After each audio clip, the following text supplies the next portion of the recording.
Across Africa, the soil tells a story of hands that plant hope, of women and men who rise with the sun, shaping the future of our food, our land, and our economies. This is AgriTalk Africa, the podcast that puts farmers first. We go beyond the headlines to bring you authentic conversations with people driving change in African agribusiness. From financial literacy to climate-smart farming, from the challenges of rural financing to the triumphs of innovation. We educate, we inform, and we inspire. Welcome to AgriTalk Africa, where agriculture meets action. Hello, and welcome to yet another episode of AgriTalk Africa. This is a podcast where we talk about agricultural issues in Zambia and Africa as a whole. And it is brought to you by Lumbani Chilenga Investments, who are the publishers of the Agricoop Newspaper and also the organizers of the Agricoop Awards and the Farmers' Choice Awards. I'm your host, Ruth Chileshe. And today on this episode, we are joined by Mrs. Audrey Mkwantha, who is the CEO of Makeni Seedlings. And we are going to talk about a very important aspect in agriculture, and this is seedlings. Mrs. Audrey, welcome to the interview. Thank you, Ruth, for having me, and welcome to Makeni Seedlings. Thank you very much. Mrs. Audrey, before we dive into the conversations, maybe can you just give us a background of Makeni Seedlings, when you started, and what gap you're trying to fill in the market? So, Makeni Seedlings is an agriculture company. Mm-hmm. It has been in existence in Zambia for 6 years now. Mm-hmm. And we are a company that is mainly into seedling supply, vegetable seedling supplies, mainly tomato hybrid and cabbage hybrid and other assorted vegetables. Okay. Not only that, we have also increased on our product profile. We are now dealing with drip tips. And also, we have also increased our products by supplying fruit trees, assorted fruit trees. Mm-hmm. And not only do we sell, we are also offering technical support to the farmers. We are working with a lot of collaborating partners in the agriculture industry, companies like Amiran, Syngenta, Bayer Zambia, just to mention a few. These are companies we are working closely with as partners to offer technical support. Okay. So technical support is starting from the point of when they're collecting the seedlings up to the farm. Okay. So we are very strong on that. And obviously as a company, we can't have all the expertise in terms of the farmer needs. A farmer, when they are growing these crops, they are looking at crop protection, that is disease control and pests. They're also talking about fertilization. They're talking about irrigation and general management, business skills. So we run our programs and partner with so many partners to ensure that we just don't end on a farmer getting a seedling and going away. We have to make sure that we work with the client from collecting the seedlings, quality seedlings, and then plant protection, and also fertilization, irrigation, and also just basic business skills, how to navigate around our market in Zambia in terms of for them to thrive in this business of horticulture. So in a nutshell, that's what we are. And we are located for our location, and you're already here, but just to add on, for the viewers, we are located in Makeni, Bonaventure, Lusaka, Zambia. So that's where we are based. Okay. All right. You mentioned that you've been in existence for 6 years. Can you just maybe run us through some challenges that you faced? Of course, a business, you have so many challenges. It's not like a straight line where you start and then boom, there's profit. So maybe can you just highlight a few challenges that you faced in your business? So there's no, like they say, there's no success without business. And every business journey, like every other person, it's not an easy journey to start with. First of all, you are requiring capital. And access to capital in Zambia is a challenge because when you go to a bank, a young entrepreneur like us who are starting from scratch, I mean, you need financing, you need knowledge in business. I mean, I don't have a business knowledge background, but I have sales and production of seedlings background, because I've worked in the business industry or agriculture industry for over 15 years. I mean, I've worked in the corporate companies. I worked there for about 15 years. Then that journey had to end, and I ventured into me being an entrepreneur. And I must mention that Mckeni Seedlings has a lot of partners in the company. It's not only owned, I'm the CEO, but there are several other partners that brought up this company from the scratch to where it is now. So, of course, financing was an issue. The bank loans, we cannot access them because the requirements that they need are very high. They need collateral. The interest rates are very high. So our growth was very, very slow. We are 6 years running, but I must tell you, Ruth, we are still growing. And with Seedlings, it's, you know, any business, it's the higher the turnover, the higher the way you're going to attract your profits. So we are still growing. We are not yet where we are. Right now, we are sitting on a capacity of about 800,000 seedlings per month. That's the capacity in terms of structures and greenhouses were put in place. And just to give you an example, one structure of a greenhouse will cost you an average of 200,000. That's a lot. So we have been pumping into the business for the past 6 years for us to increase our capacity and to increase. I mean, the demand is there, but we are still not even meeting the demand of the clients. Why? Because we are limited in terms of capital, financing to grow our business. I mean, there are so many technologies which you can put in place, like irrigation, overhead irrigation. They're very costly. Most of these products that we are using are being imported. And we're really being impacted by the exchange rate, the dispersion of the kwacha. So the biggest challenge was capital for us to set up the infrastructure. Secondly, to understand, to do a research, to grow a business, you need to understand your customers' needs. We had an advantage because I was already coming back from a background of agriculture and working in companies that have dealt into supply of seedlings. So already I understood the demand and what farmers are looking for. But in view of climate change, things have changed. The weather patterns have changed. So the varieties we're talking about on tomato 10 years ago are no longer varieties that our farmers are requiring. So it's a continuous research, continuous quest for finding solutions and knowledge that will befit the farmers for them to be successful in their production and be able to make a profit. Because when the farmer wins, then we are also winning. We are in this together. We have to succeed and the farmer has to succeed. So the issue is how, it's not about just selling. Is how do we ensure that constantly we are researching, gaining knowledge on what products and services can fit the farmers for them to grow in their business. So in a nutshell, we struggled with financing. Most of these varieties sometimes that are brought in the country are varieties that have been existing for many, many years. Because to develop these varieties, especially for vegetable varieties, hybrid varieties, it takes a long time. And they're not produced in Zambia. So we are relying on information which is coming from outside the country. And we have to do a lot of research to really test to say, are these varieties suitable for our market? And research is not cheap. It takes up time. It takes up resources. So really, it has not been an easy journey, but we have not given up. I mean, we are up for the challenge. We need to continue learning and to grow and keep on growing and growing with our farmers. Yes. And also one of the challenges we're facing is workforce, labor force. Yeah. I mean, we have workers sometimes that are not really, we have to train because this industry of seedlings, it's a very, I don't know what word to use, but it's not a widespread industry. So most of the labor that we'll find around, they're not very experienced. So we have to take time to train our workers. Every business you need to train, but for us, we have to go extra mile to train because the seedling stays in the greenhouse for a very short period of time.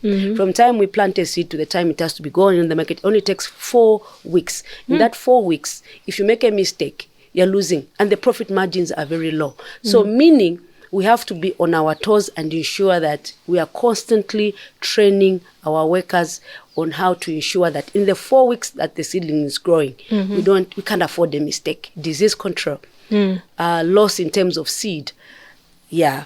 And also because of most of this seed being imported, the hybrid seed, prices of seed are not constant. They're always ever-changing. Ever-changing. So these are the challenges. So our cost of production is increasing every time. As the dollar is increasing, the price of seeding is increasing, but we are not able to increase the cost of seedling in tandem with the way the kwacha is depreciating or appreciating. So we find our margins, our profit margin are not constant. They are fluctuating with the fluctuations of the dollar in relation to the kwacha. Secondly, our market where our farmers are supplying their goods. It's a market which is not controlled. There are fluctuations in supply and demand. Our prices on the market are dependent on the supply and demand of these commodities on the market. If there's less tomato on the market, the price will go high. If the market is flooded, the prices will go down. And so the farmers also cannot plan. So if farmers cannot plan, we're also struggling to plan. So really in this business, planning is really an issue because we're dealing with small-scale farmers who are not yet knowledgeable in terms of planning their business. So those are the few challenges, but there are many more. But just to mention just a few. Just to narrow them down. Yes. Okay, you've explained obviously from point A where you started up until where you are now. Obviously, there's a big difference. Yeah. What impact do you think you've made? Like the impact that you're making in the industry that you're in. Can you see the impact that you're making with the farmers? The impact that we are making as Mckeni Seedlings, what makes us, set us apart and makes us different from the next supply of seedlings is that we are ensuring that we deliver very quality seedlings.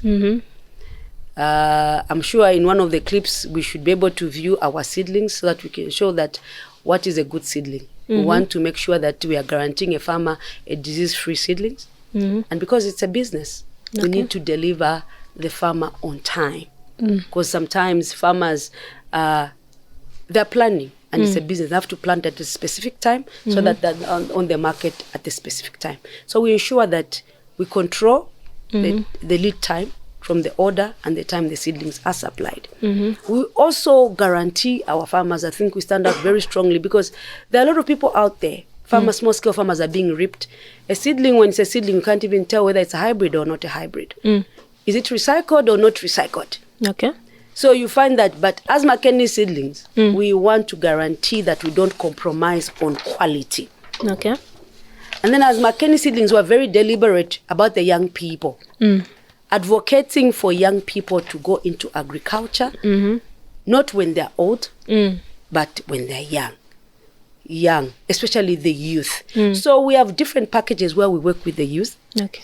And then we encourage them. We have packages where we have flexible payment plans for them to ensure that they are kept in the business.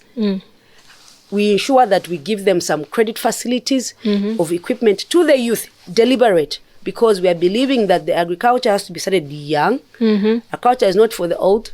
Agriculture or horticulture specifically is not for people that have retired or people who didn't make it in education and then it's a last resort. No. Our message is that even the people that are working, we need to, alongside, be farming as they have multiple sources of income. The young people, instead of looking for white-collar jobs out there, which are very limited. I mean, most of our parents, there are farms lying around idle. Land which were left, we're finding young people selling that land, getting income, and then they're just spending the income because they're thinking agriculture is not my thing. I need to go for a white-collar job. We want to change that narrative. And we are very strict on that. So we closely work deliberately with the young people. And when a young person buys from us, we have special packages for them, discounts, credit facilities that are flexible for them to ensure that they are kept afloat in the business. And then on top of that, the impact we are making, we are also advocating for fruit tree planting. Because this horticulture industry, especially tomato specifically, it's one of the things that encourages cutting down of trees. Every farming, I think, is like that. When they're planting maize, you have to clear the field.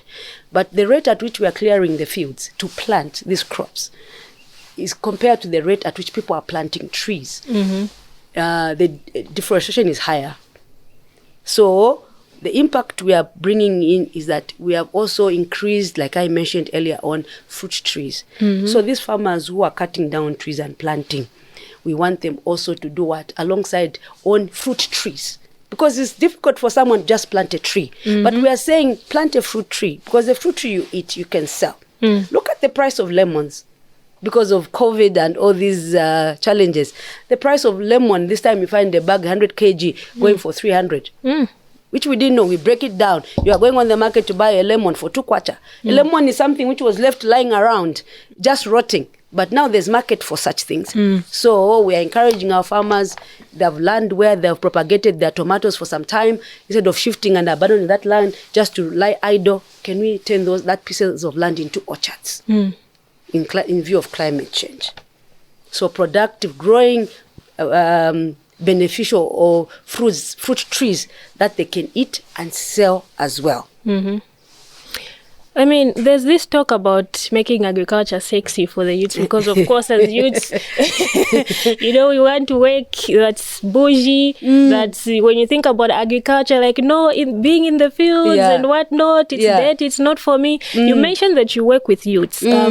How do you think the response is with youths in terms of agriculture and what you do? Are they more forthcoming?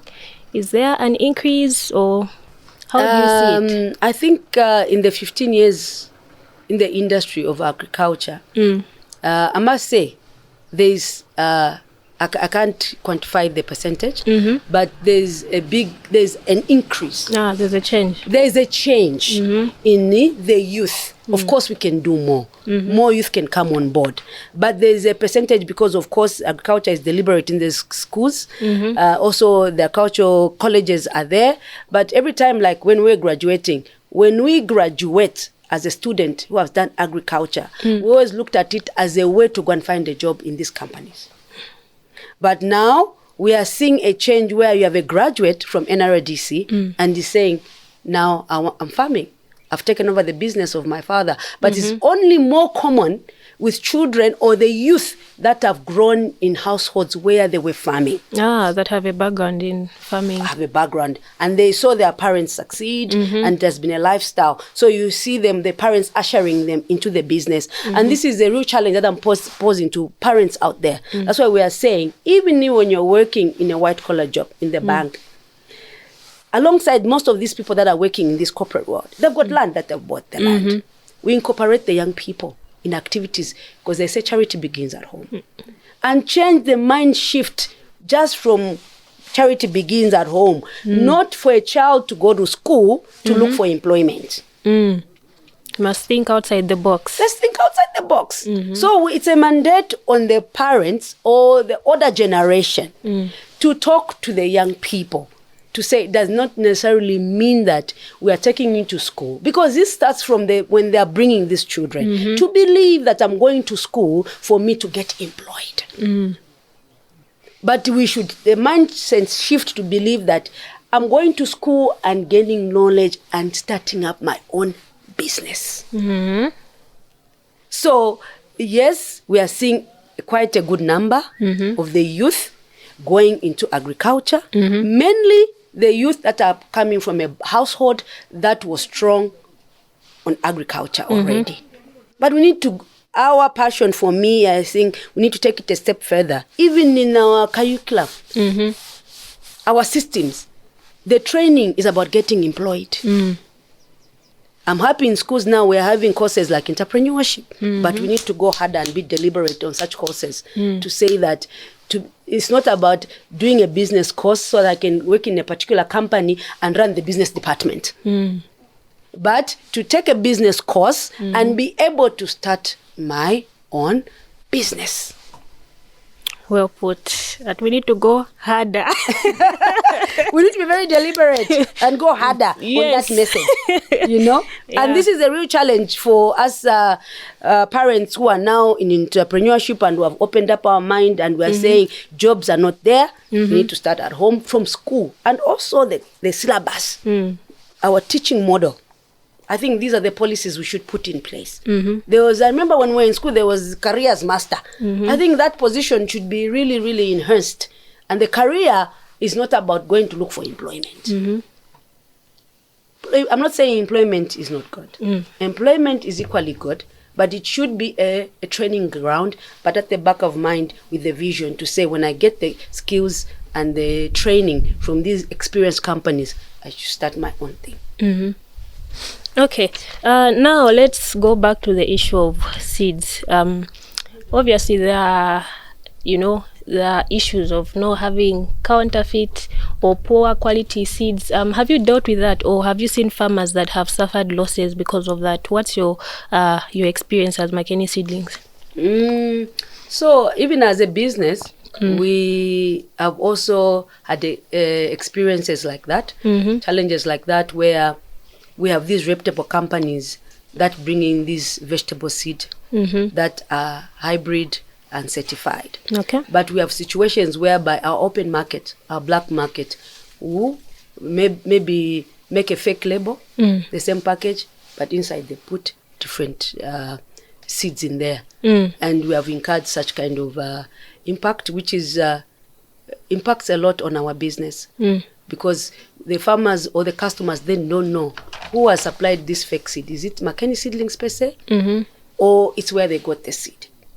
So how many times can you explain? So this is a huge challenge that we have been facing. And because of that, we have made sure that we deal with reputable companies. Okay.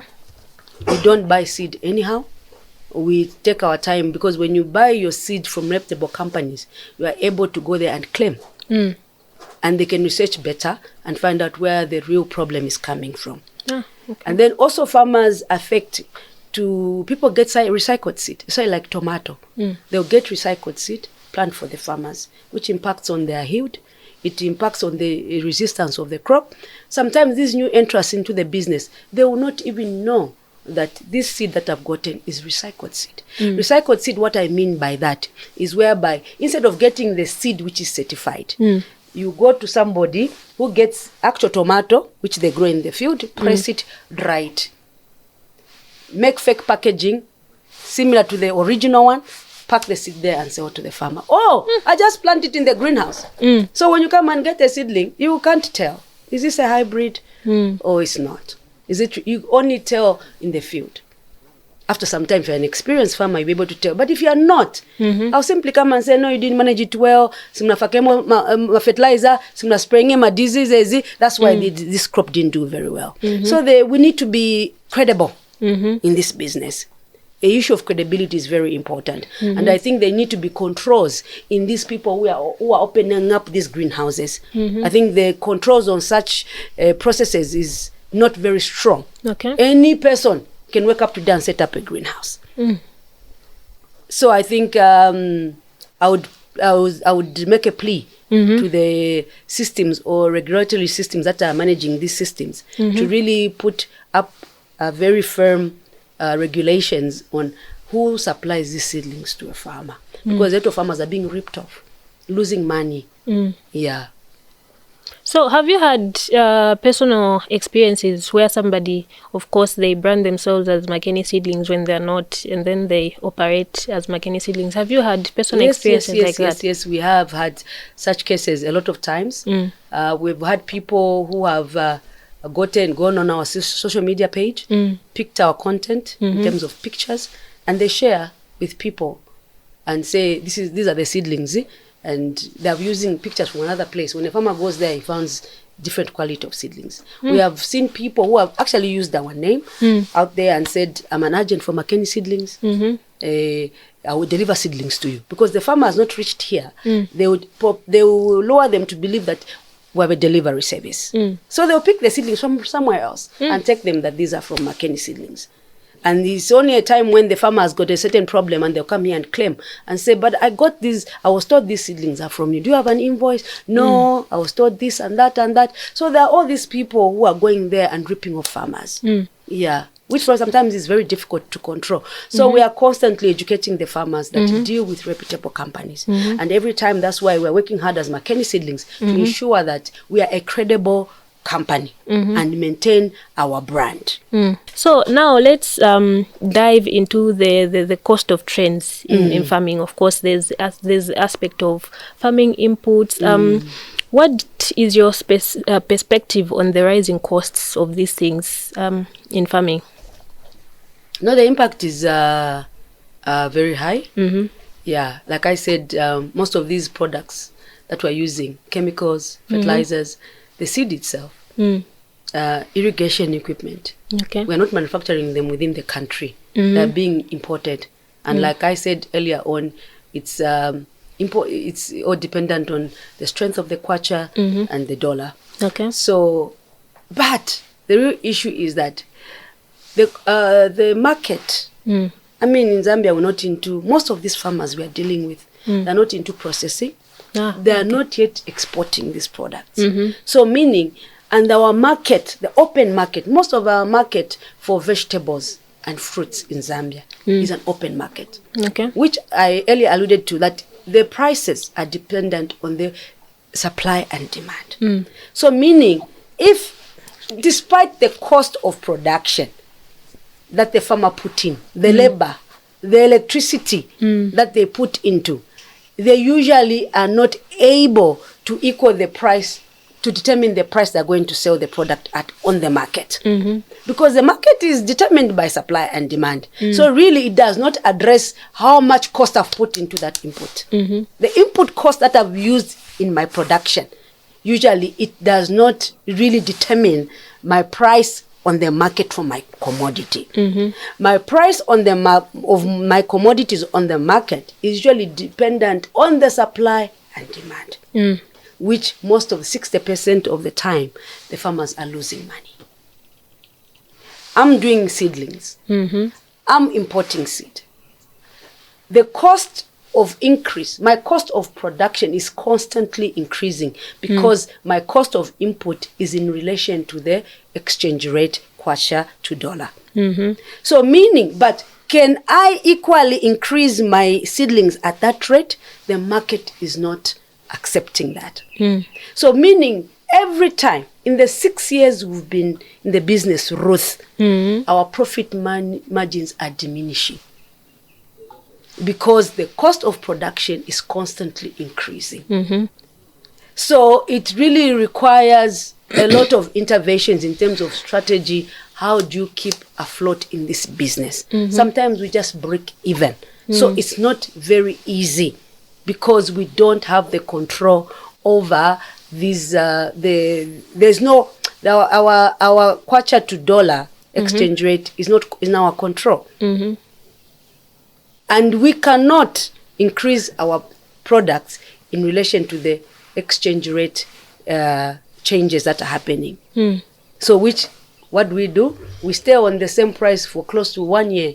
Because if I increase the price, my other competition is not increasing the price. If I increase the price, farmers have got other alternative way to buy.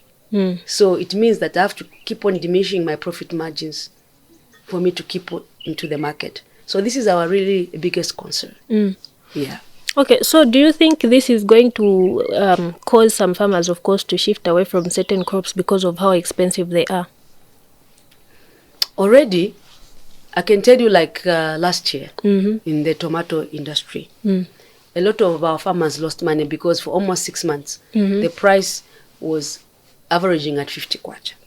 The current breaking price for tomato, a box of tomato, which is 15 kg, is about 100 kwacha, 150. But we're having farmers almost half of the year offloading their produce on the market at below the breaking price. Some of the tomatoes just being thrown away. So really, tomato is a very lucrative business because it's our major product line that is moving in our business. Okay. But what we need to do, or the step further that needs to make this queen of vegetables, we call tomato a queen of vegetable industry. Why is that? Because it's the major vegetable that is grown. Okay. And it's the major consumed vegetable in the country. I don't think we can survive in Zambia without tomato because almost sometimes everything... tomato ni ndio ekaika. It's like maize, because almost in everything it has to be there. Ni mrepu, at least tomato tunkarema. I can do without cooking oil if I want, but cabbage tomato will be there. And sometimes we just cut tomato, make soup bana bashtabwanji, badja. So it's a queen of vegetable, tomato, because it's the highest demanding vegetable in the country. Because our meal in Zambia does not do away with tomato. I can do away with onion, but I won't do away with tomato. So, and this the one which is grown a lot by the small scale farmers in the horticulture industry, followed by cabbage, then onions. But the issue is the losses on the tomato is high because we don't have processing facilities. So I think the future for this tomato industry to keep being lucrative for the farmers and for us who are in the seedling business is to come up with a processing plant so that the tomatoes then go to waste. Value addition. I think this is the next stage of this horticulture industry, especially when you talk about tomatoes. And also to address climate change, I think we need to look at changing our varieties. We are looking at these indeterminate varieties. What I mean, Ruth, is that these are varieties that are long, that goes to 2 meters high, that require a lot of support, which brings about the cutting of trees. So even as Mckeni Seedling now, we're trying to introduce short or determinate varieties that farmers can grow on flat ground, that don't require a lot of cutting down of trees. And these are varieties, some of them that can go into only not for eating, but also for processing. By the way, most of the varieties that we are growing in Zambia today, specifically for tomato, they're not fit for processing. I just sat on a panel recently to say, even if we're talking about processing in Zambia, we need to change the varieties that farmers are growing. Why do you think that's the case? Why isn't our tomato the variety? Why isn't it good for processing? So the variety that is good for processing has to have a lot of beef. There are specifications for it to be used for processing. But the variety that we have on the market is more for consumption, because our market or our diet, we cook most of our food into our relish and everything. So the introduction of varieties, when they were brought from Genesis, from whenever, can't remember, the major aspects or attributes they were looking into these varieties is a tomato which is fit for consumption into the relish and not for processing. But there's a difference between a variety for processing and a variety for consumption. So they need to be all these changes. But goodness is that a variety that can be processed can also be used for cooking. But a variety for cooking cannot be used for processing because of those things of shelf life. Can it easily be put into paste or not? So these are all the technical aspects. I think people do processing understand these things better. So you brought in the aspect of climate change. Of course, in climate change there's a lot. There's agroforestry. You also advocate for food farming, yes? So maybe if we can dive deep into food farming, what do you think is the importance of farmers in Zambia diversifying into food farming, not just them concentrating on the typical crops that they grow, maize, but also incorporating the aspect of food farming? So food farming in Zambia is one industry that has been left lying idle, but has got a lot of potential. And I think the biggest aspect is issue of not having issues to process. Because when you talk about fruit farming, you look at most of the juices that we're having in the country, they are using them with artificial flavors, because we are not able to produce enough fruits into the country. Look at mangoes, the time we have season for mango.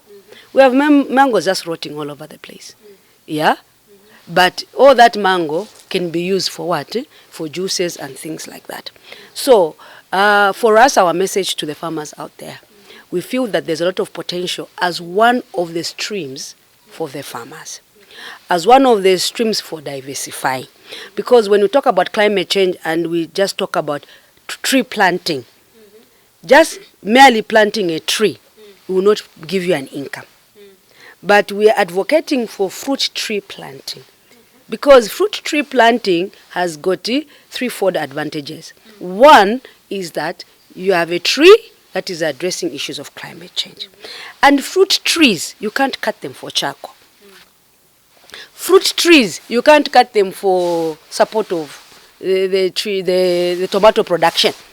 So the fact that if we plant more fruit trees and that they'll stay longer not being cut down has a bigger possibility or potential as opposed to just planting any other tree. Because any other tree, it will be cut down for charcoal. But fruit trees has an advantage that you can earn an income. There's a lot of potential.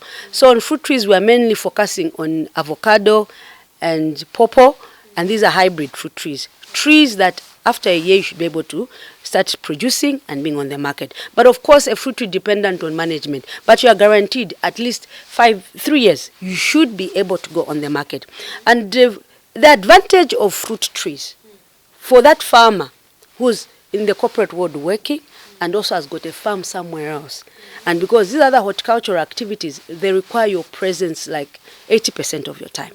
So if you're a farmer and you're into the corporate world and you're working, but you still have a passion to farm, for me, I would encourage that farmer to go into fruit farming. Okay. Because a fruit tree, the management is minimal. It requires water, yes, disease and pest control, demand for fertilization is less.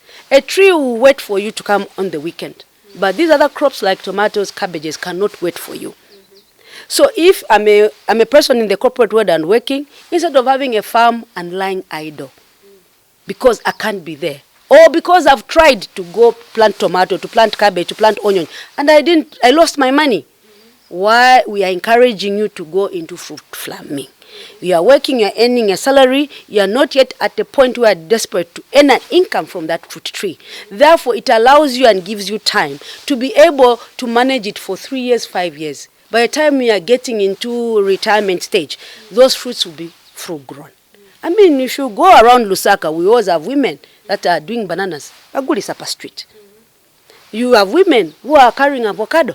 Bagulisapa Street. Pawpaw, lemons, basic things like a lemon that you plant and it's effortless. It's just water, manure, spraying against diseases and pests. It's a tree that a year, 2 years later, women will come on the farm and pick those fruit trees and support. Even Congo is getting a lot of these lemons. So that's why we are talking about fruit tree planting, because the demand, yes, it requires management, but the demand or the risk is minimized as compared to these other horticultural crops that require your presence as a farmer. You want to farm, but you are working. You are in Lusaka, you have a farm in Serenje. Why? There's a lot of land. People have bought land, Ruth, and it's lying idle. We want to wait for the season to plant maize. Why are we leaving that land idle? People have got 100 hectares of land. Can we plant fruit trees? Let's not wait, because by the time we are retiring, those fruit trees would be 5 years. 5 years is that maximum in terms of production. Irrigated these fruit, we are seeing that they are seasonal. They can give you fruits throughout the year. Why we are seeing fruit trees to be seasonal is because people don't even irrigate them. We don't manage them.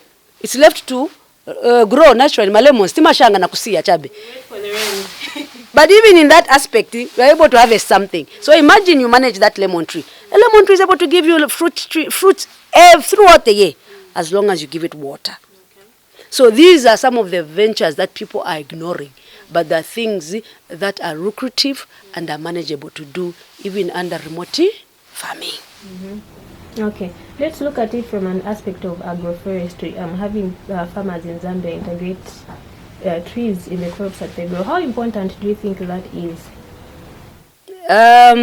So the beauty, like I'll give an example, if you plant a fruit tree today, for it to grow, there are slow growers.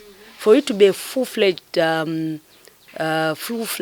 fruit tree, even to create a canopy and start bearing fruit, to be logical, it probably take you 3 years. By first year, it will start a few flowers. So when you have an orchard and you space the fruit trees, an example of mangoes, it's 4 meters from one tree to another. You put irrigation. That 4 meters, why is it lying idle? In the 1 year, 2 years, you're waiting for that fruit tree to be productive. You can plant other vegetables. So that's intercropping. You can plant vegetables. You can plant other onions. We're advocating for that. I've seen farmers who have got an orchard, and in between the fruit trees, 4 meters, 5 meters, they've put onion. So in the 3 years you're waiting for that crop to be fully grown, it doesn't mean your land will lie idle. as a farmer, you can use it to grow onions, you can grow it with cabbage until the plant is 2 years and is fully fledged and it's created that canopy. Then you can leave that orchard and move to the next place. So it's very much possible. So it's basically killing two birds with one stone. Exactly. Okay, so what are you as Mckeni Seedlings doing to promote fruit farming in Zambia? And also what strategies are you putting in place? So as Mckeni Seedlings, like I mentioned in the beginning, we have now started stocking fruit trees right here. And we are doing a lot of promotions to encourage our farmers. We discount the seedlings as long as they buy a fruit tree. Just this year, as Mckeni Seedlings, we have partnered with Agricoop. When they do their farmers, Agricoop Farmers Awards, we want to encourage the young people to sponsor the young farmer who's into fruit trees and the young farmer or a fruit farmer. All that are our strategies to try and enhance farmers or create awareness in most of our farmers who are used to planting maize and these vegetables to say, let's also put fruit trees. We have reduced our fruit trees. We are not selling them at commercial rates. We have reduced our prices to encourage buying of fruit trees. Okay, now as we come to the conclusion, or as we are concluding, what do you think your work, how do you think it is contributing to the resilience of farming in Zambia? How our work is contributing to the resilience in Zambia is the production of seedlings. Because the hybrid seeds are very expensive. So if a farmer has to get an hybrid seed, first let me talk about the advantage of hybrid varieties. Why are we specifically on hybrid varieties? Because hybrid varieties have got more resistance to disease. Hybrid vegetable varieties are high yielding, and that means more money for the farmer. But they're also very expensive. So the resilience we are bringing in is that we want the farmer to get value for their money. If they get that hybrid seed and plant it in this ground, from 1,000 seeds, just as an example, they'll probably just be able to transplant 200, less than 50%. So by this business, we're adding value and also a solution to the farmers, that we can produce the seedlings for them while they are doing other works, and they are buying per plant. And they are guaranteed that this plant has already been built to a level where it will withstand the stress in the field. So already we are covering for them in terms of losses, because they're also going to ensure that they have the right plant population of these plants, because plant population has a direct impact on productivity and yield. So this is the impact we're putting to their farmers to ensure that they've got also the quality, because when I bring in these varieties in the country, we are now also very deliberate to bring in varieties that will address climate change in terms of resistance to disease, tolerance to heat, because now we're having heavy rains and high temperatures, extreme cold. So we are constantly in dialogue and in research with our suppliers for seed to say, how do we make sure we bring in the right varieties that will make sure the farmer is able to thrive and still succeed even with this impact of climate change. Now, this is the conclusion. As we conclude, maybe just any last words that you have for farmers out there that might want to venture into farming, be it maybe maize or maybe fruit farming as what you do. What's your encouragement to them? So first of all, I would like to appreciate the farmers out there, even through who are viewing us right now, even those that are not viewing us, for supporting Mckeni Seedlings. I mean, we are nothing without the farmer. The farmers are the ones who have brought us to where we are today, for supporting the business, for believing in a Zambian business. Yeah, I want to appreciate the farmers as well as our partners like Agricoop, and other gurus in the culture industry, which I mentioned, who have partnered with Mckeni Seedlings to ensure that they hold us and ensure that we remain resilient in this business, which is not very easy. And my last message is to the youth. Let's start farming. Money is in the water, in the soil. As we are waiting to be employed, be a nurse, be a teacher, whatever profession you're doing. We're not trying to look down on other professions. They are all needed. But let's have agriculture as another stream of income. Because in our retirement, we retire from this formal employment. At least we should start cultivating this culture of agriculture, even as we are working. So that by the time we are getting into retirement, Bankote this time they suffer too much. Because when your formal job has ended, this retirement package they give you, for how long can they sustain you? So we are encouraging the youth to start and not to wait when we are retired. We are very strong on the youth. And like I heard your comment where you're saying people think agriculture is dirty. And if you look at our Mckeni Seedlings page, we're working with young ladies who are doing a lot of things. They still look fashionable. They still maintain the trends on the market, but they are still farming. Farming does not make you inferior from the rest of the people. Farming does not present you to be dull, or farming does not present that you are stranded. Farming is one of the lucrative business because as people, we will never stop eating. No farmer, no what? No eating. Thank you very much. I love that ending. Yeah. Thank you so much. I'm pretty sure a lot. We've learned a lot. I mean, I didn't know that the tomatoes that we have in Zambia are not good for processing, but eating. Others, of course, when they look at it, they think, no, maybe, the other indicators. Thank you so much, Mrs. Audrey. We have learned a lot, and I'm pretty sure the farmers out there have also learned something. Okay, viewers, you have heard it for yourself. My guest today was Mrs. Audrey, and we were talking about seedlings, the aspect of having counterfeit seeds in Zambia, and how that is affecting the agriculture business in Zambia. I have been your host, Ruth Chileshe, and please, we have another episode coming up next week. So do stay tuned, and if you want to watch this podcast, you can go to our YouTube page, which is Agricoop News Africa, and you'll find the episodes that we have there. Stay tuned and look out for more episodes. Bye-bye.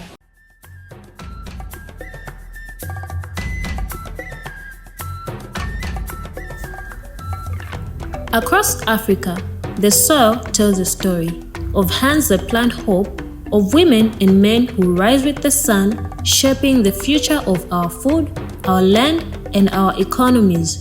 This is AgriTalk Africa, the podcast that puts farmers first.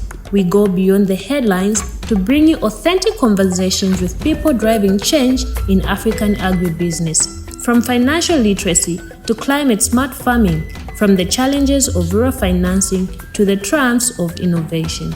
We educate, we inform, and we inspire. Welcome to AgriTalk Africa, where agriculture meets action.